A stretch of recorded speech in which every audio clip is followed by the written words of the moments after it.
essayons de faire en sorte que les bases soient bien acquises. Nous leur donnons des outils pour s'évaluer et nous veillons aussi à l'outil de la langue. Pour nous, c'est vraiment important dans toutes les matières que l'enfant sache comprendre ce qui est dit ou ce qui est écrit et sache aussi s'exprimer. C'est un travail de longue haleine et nous y efforçons tous. Nous utilisons aussi une méthode pour un apprentissage, une mémorisation en 3 temps. Un pendant le cours, un le soir au début d'études et un ensuite quand ils reprennent leurs leçons. Nous suivons les programmes de l'éducation nationale pour que les élèves qui quittent l'école ou qui arrivent en cours de cycle n'aient aucun problème d'adaptation. Nous avons aussi la chance d'avoir des nouveaux locaux qui nous ont permis d'avoir des salles spécialisées, donc salles de sciences, salles informatiques dont les élèves bénéficient aux différents cours. Nous essayons aussi d'ouvrir nos élèves à tous les sujets qui peuvent faire partie de la vie, pas seulement les matières à enseigner. Tout est bon pour ouvrir l'esprit des élèves à tout ce qui se passe autour d'eux.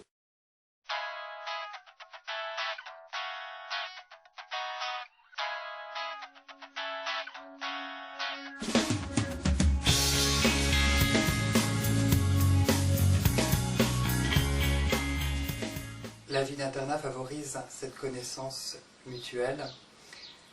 Elle permet vraiment de grandir et de vivre ensemble.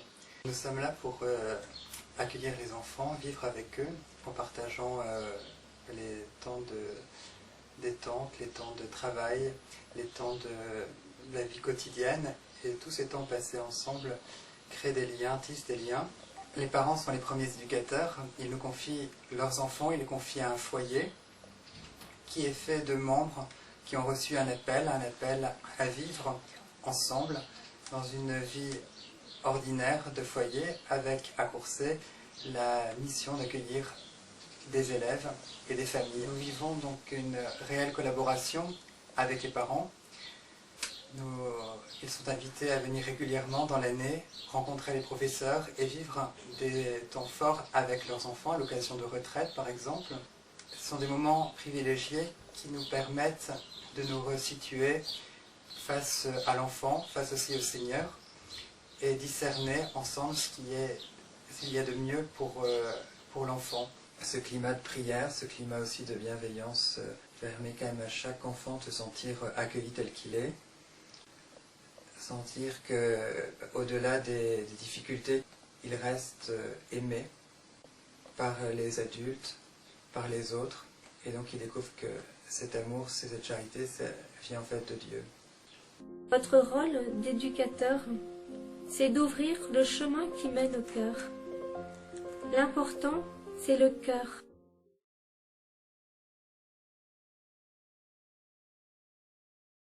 On apprend à faire le silence, rencontrer Dieu, au nom du Père, du Fils et du Saint-Esprit. On va contempler Jésus et le mystère de la transfiguration. Ses habits devinrent blancs comme la neige, son visage revêtu de lumière. Notre Père qui es aux cieux, que ton nom soit sanctifié, que ton règne vienne, que ta volonté soit faite sur la terre comme au ciel.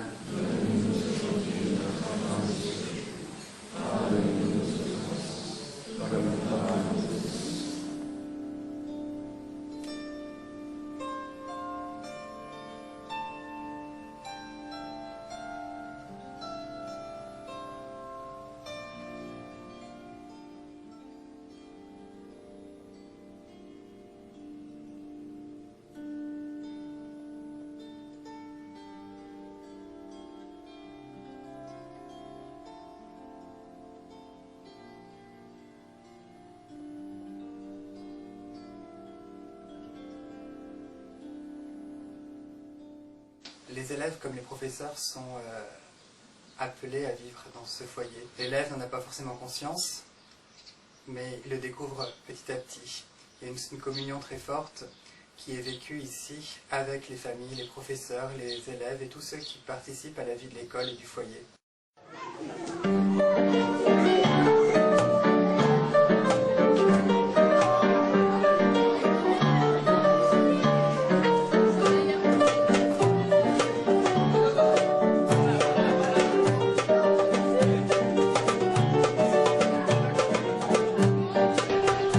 ne sont pas en cours, ils ont des activités, des clubs, des préparations de fêtes.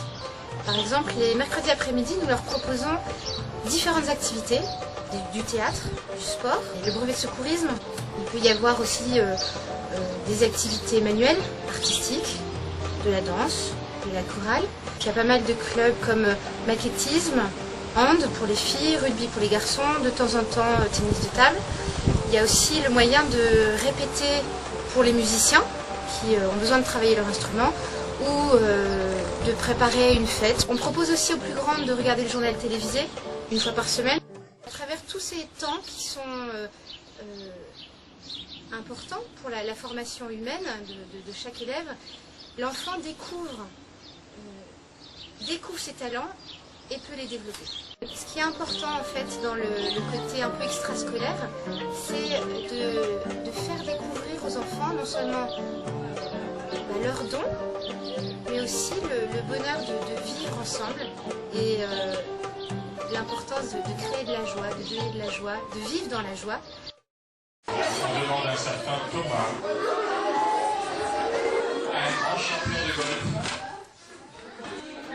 et puis Clémence, voilà. Un, deux, trois.